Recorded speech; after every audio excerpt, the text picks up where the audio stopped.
Éphésiens 6, verset 11 à 13. Revêtez-vous de toutes les âmes de Dieu. J'entends, non? Prenez toutes les âmes de Dieu.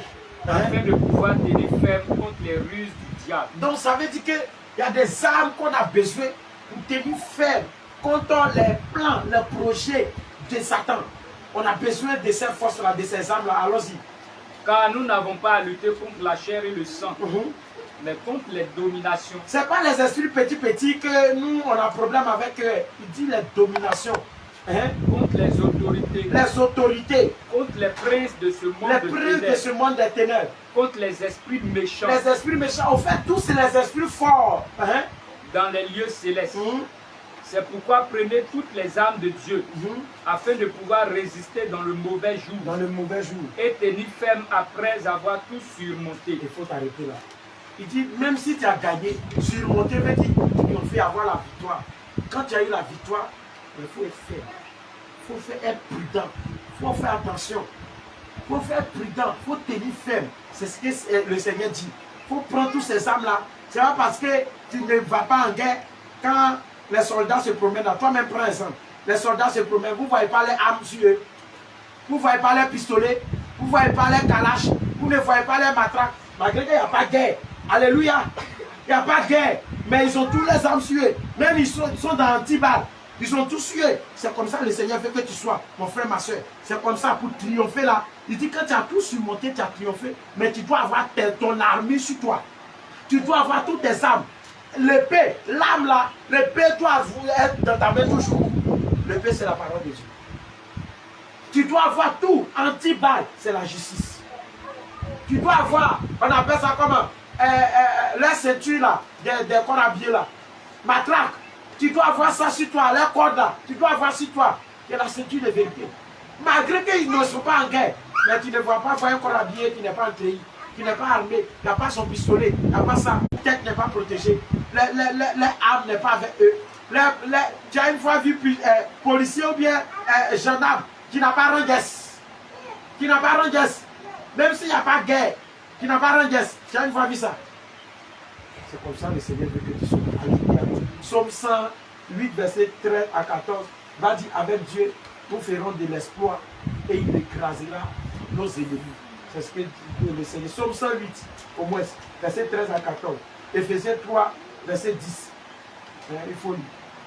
Éphésiens 3, verset 10. Au reste, fortifiez-vous dans le Seigneur et par sa force toute puissance.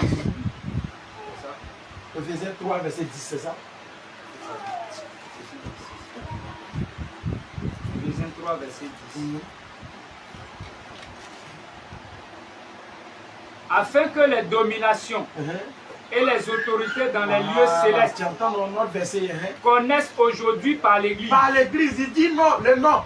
Par l'Église. La sagesse infiniment variée de Dieu. Il dit Dieu, par l'Église, les dominations en plus connaissent qui est Dieu. Par toi, c'est pas si quelqu'un d'autre, c'est par toi. C'est pourquoi quand on ne travaille pas, ça fait mal au cœur du Messie, oui. Parce que c'est comme si sa sagesse est finie maintenant. C'est pas infini, c'est infini maintenant. Il ne peut plus démontrer sa sagesse. Quand on ne travaille pas, ça lui fait mal trop. Il parle. Il veut démontrer par l'Église qui est Jésus. Non, Jésus là, même un enfant, il est après les maths là, il criait Jesus. Jésus le dirait, mes enfants disent que, hey, papa, il crie qui c'est? Et puis c'est un musulman. Un petit musulman qui crie qui c'est? Il dit, monsieur. Normalement, quand il dit qu'il sort ça, il tombe. C'est comme ça, ça doit être le nom de Jésus. Mais pourquoi ça ne fait plus ça? Ça a commencé par les chrétiens eux-mêmes. Les chrétiens même, quand il est là, Jesus. Jesus. Si le musulman aussi dit Jesus, il n'a pas péché. C'est pas toi, c'est quoi le Seigneur nous a dit ici. Arrêtez de prendre mon nom en vain. Jesus.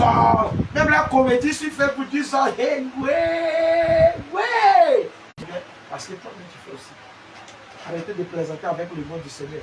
Parce que quoi? Il veut passer par l'église pour montrer aux dominations qui est lui Dieu. Et c'est toi, sur toi le Seigneur compte. Et il veut que tu travailles. Alléluia. 1 Corinthiens 2, verset 4, il va dire clairement, ma parole n'est pas sur le discours seulement, mais une démonstration de puissance, afin qu'on ait la foi sur Christ. Dieu là, il se démontre. Et sacrificateur. C'est sacrificateur. Dieu veut des gens sur terre qui sont à lui, qui se consacrent à lui, qui se sacrifient pour lui. Un royaume de servantes et de serviteurs déterminés et dévoués pour l'œuvre de Dieu. Comme le dit Apocalypse chapitre 5, verset 9 à 10. Apocalypse chapitre 5, verset 9 à 10. Et il chantait un cantique nouveau en disant,